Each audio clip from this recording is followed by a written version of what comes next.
Thank you, and thank you for being here this afternoon. We have Cindy Lake, candidate for Clark County Commission District G. We'd like to thank you for being here. We also would like to thank our panelists for being here as well this afternoon. And also we'd like to thank our sponsors, Ron Q for Clark County Treasurer, Michael Broadway Real Estate, Real Water, and Lakeside Business Suites. I am Matt Miller, candidate for Assembly District 5, your moderator. And I'd like to remind everyone that I'm a non-voting member on the panel today as moderator, and I have no bearing on whom the Veterans in Politics endorses as a candidate. We'd like to start off by allowing you 2 minutes to speak with the panel and let them know why they should choose you as to be endorsed for your candidacy. Thank you, Mr. Miller, and thank you, panelists, for your service and also for being here all day and waiting for this last interview. Hopefully you saved the best for last. I'm Cindy Lake, and I'm running for Clark County Commission District G. It's my second run. I ran in 2014, and Cindy Lake, and I'm running for... Sorry. That was weird.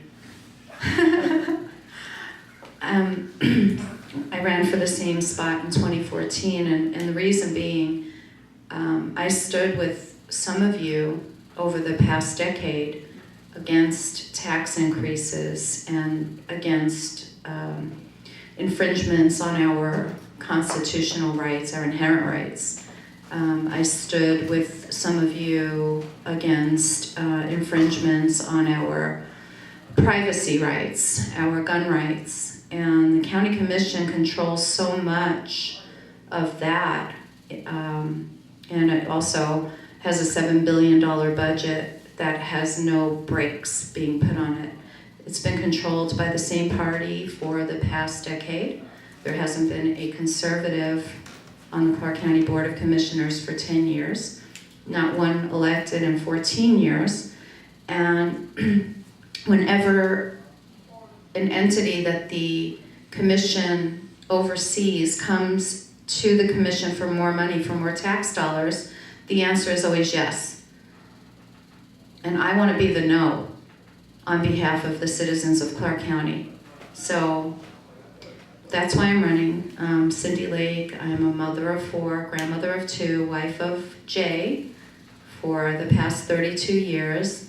And I want to leave our county better than I have it right now. And to be honest with you, I dropped the ball a little bit myself. Wasn't even aware of what the county controlled and what they did. And now that I know better, I have to do better. And that's why I'm running. Now we'd like to open up questions to our panel. Michael McDonald, Veterans in Politics Legislative Council, Family Civil Liberty Union, Restoring Freedoms.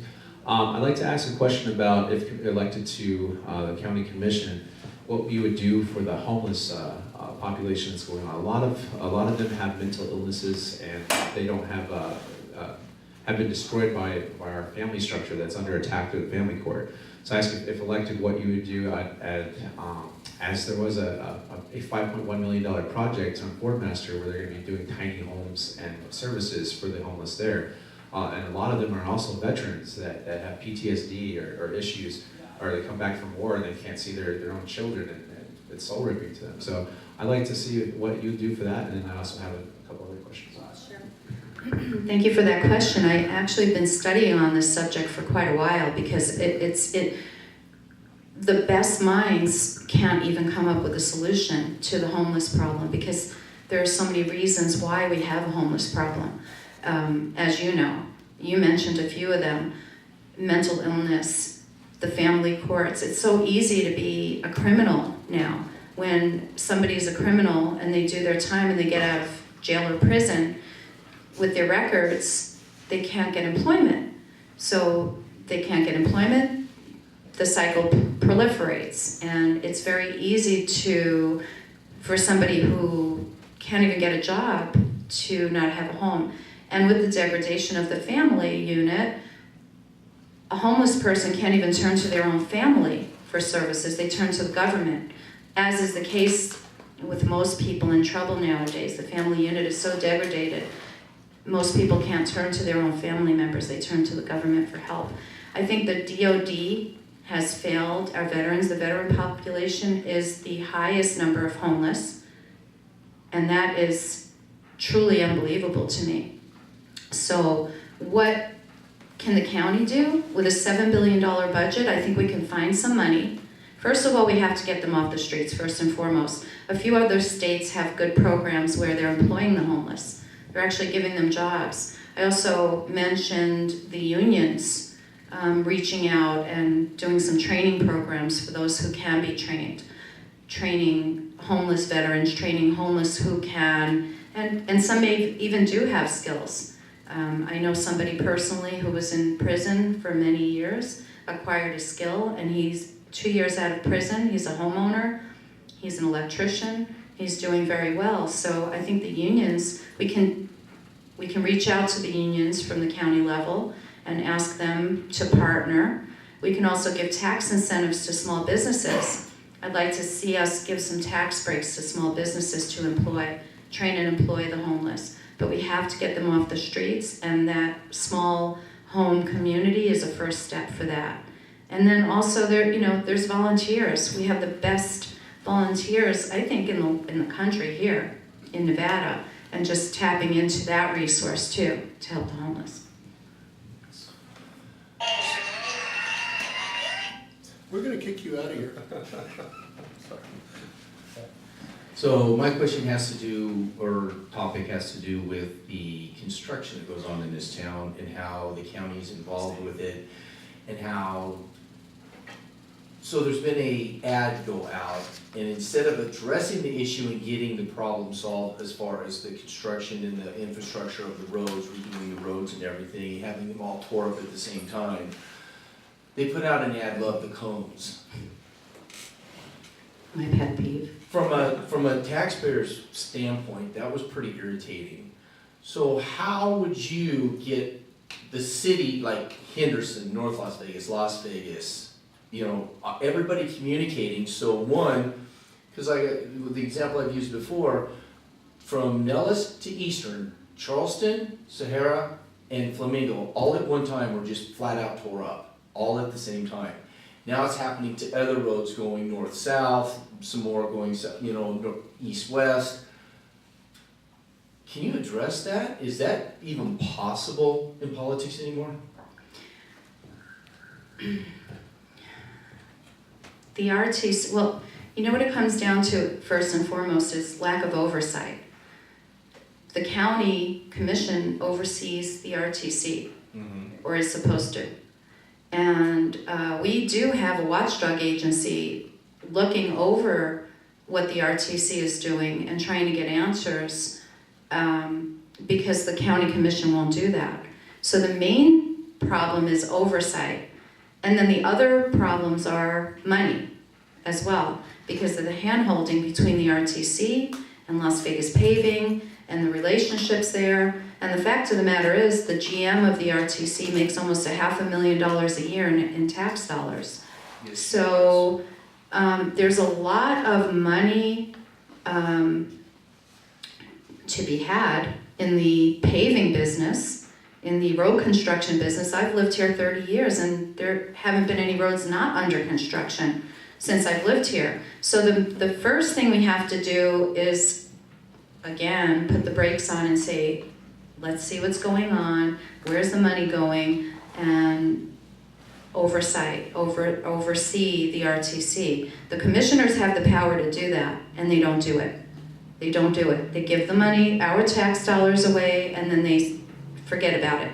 So what I would do is I would call them to the headquarters, to the county commission, and say, I want a breakdown of every single line of the budget and where the money's going and which projects are ongoing, and then maybe put a halt to some. And the hand-holding has to stop. The Las Vegas Paving RTC relationship has to be looked at.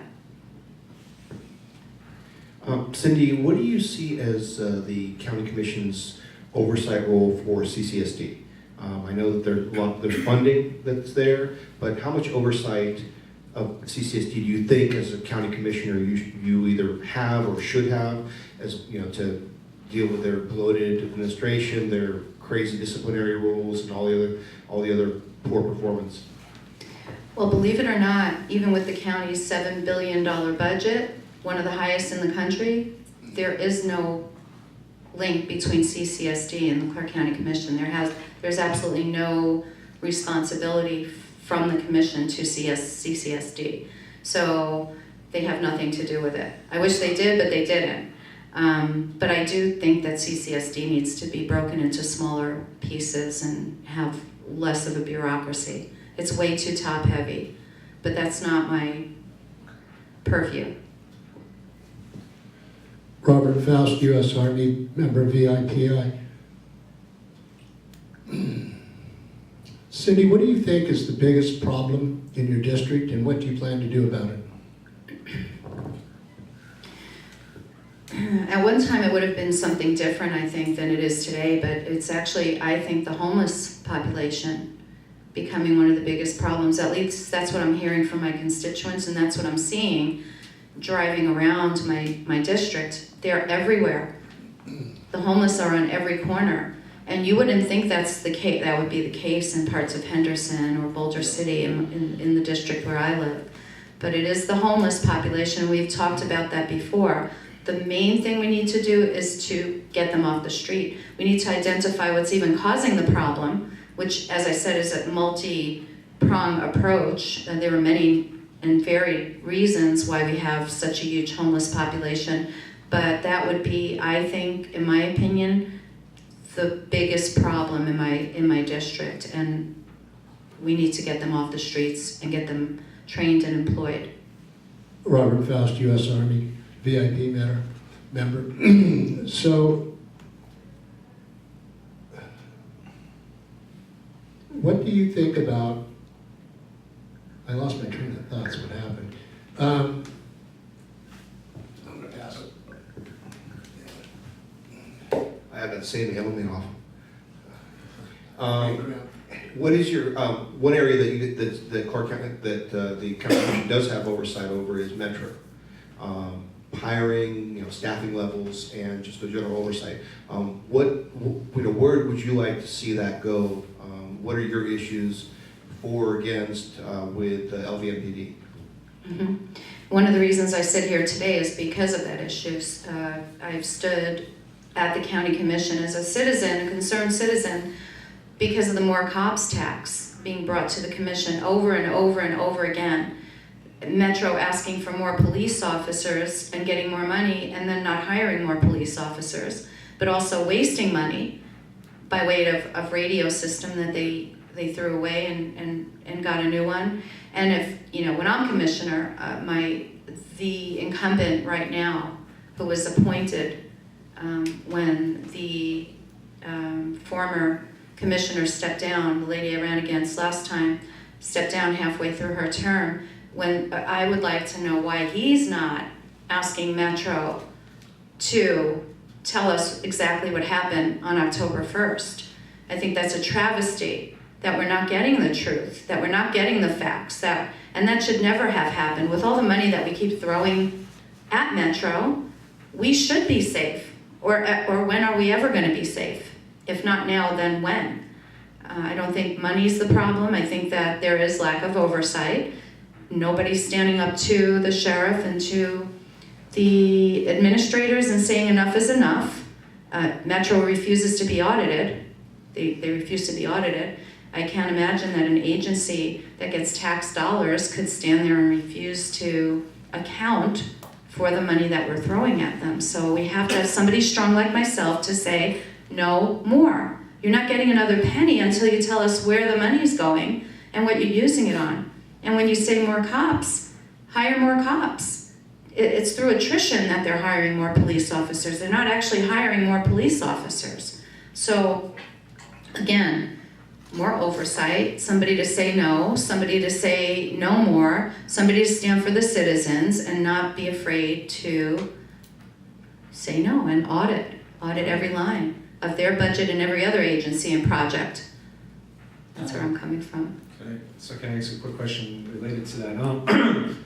So part of the Michael McDonald, part of the Metro's budget as well is they keep asking for more officers, but maybe we should have more training, especially when it deals to in regards to the homeless and mental illness or domestic relations. They a lot of times they go out there and just arrest people or don't know how to handle the situation. Then we end up with a lot of multi-million-dollar lawsuits as people are getting shot or so. Maybe more training and also the auditing is a great idea for that. So would you support the audits?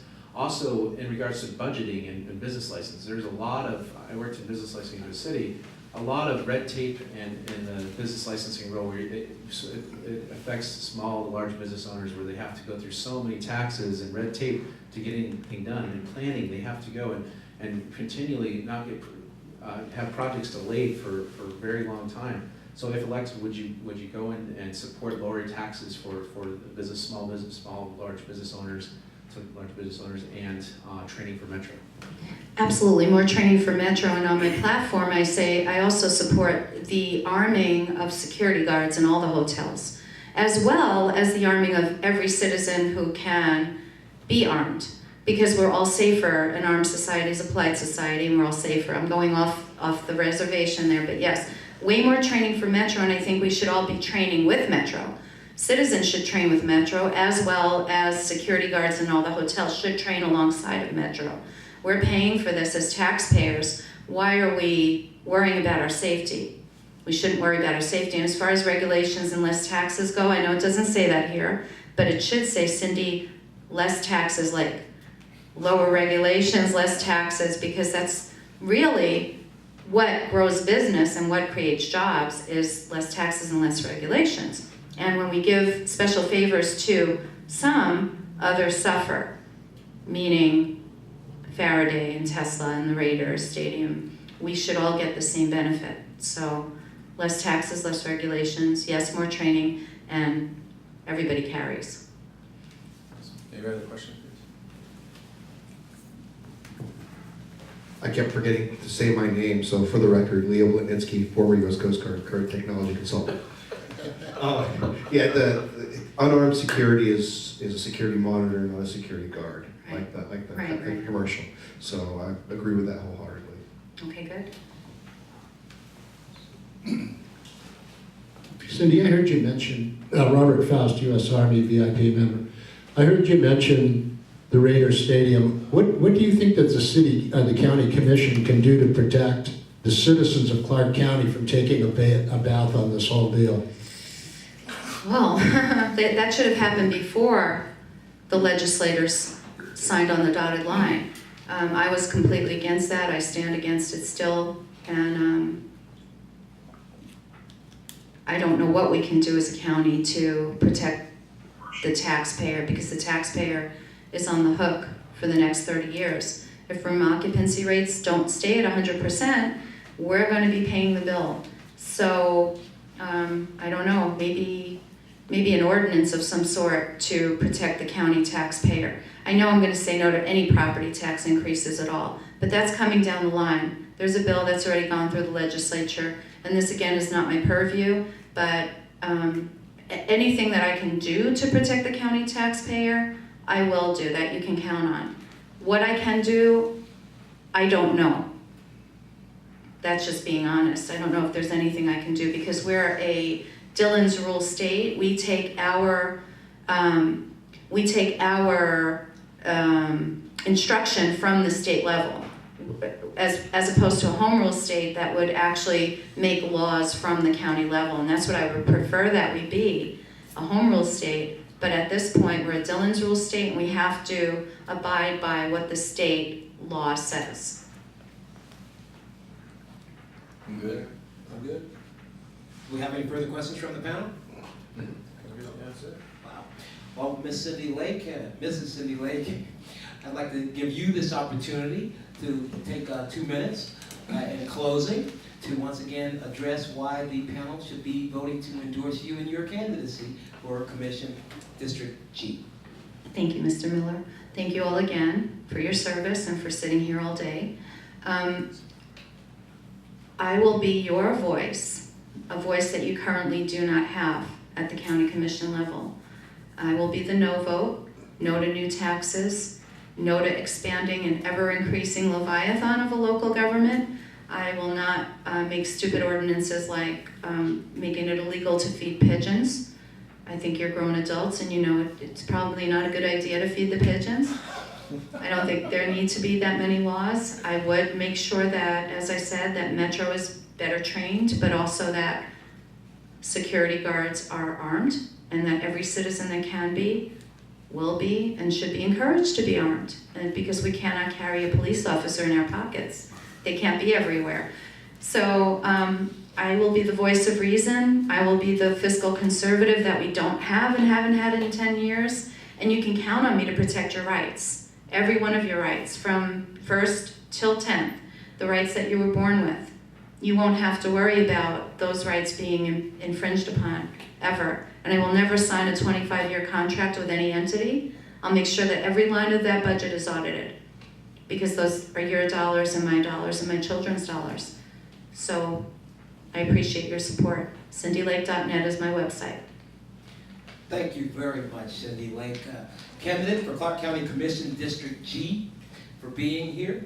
We'd like to thank all of our panel members for being here this afternoon as well. And of course, we'd like to thank our sponsors, Ron Q for Clark County Treasurer, Michael Broadway Real Estate, Real Water, and Lakeside Business Suites. And as always, I'm Matt Miller, candidate for Assembly District 5 and your moderator. And I'd like to once again and finally remind everyone that I am not a voting member of this panel and have no authority in deciding on who the panel chooses to endorse for their candidacies. Thank you all for being here. Thank you.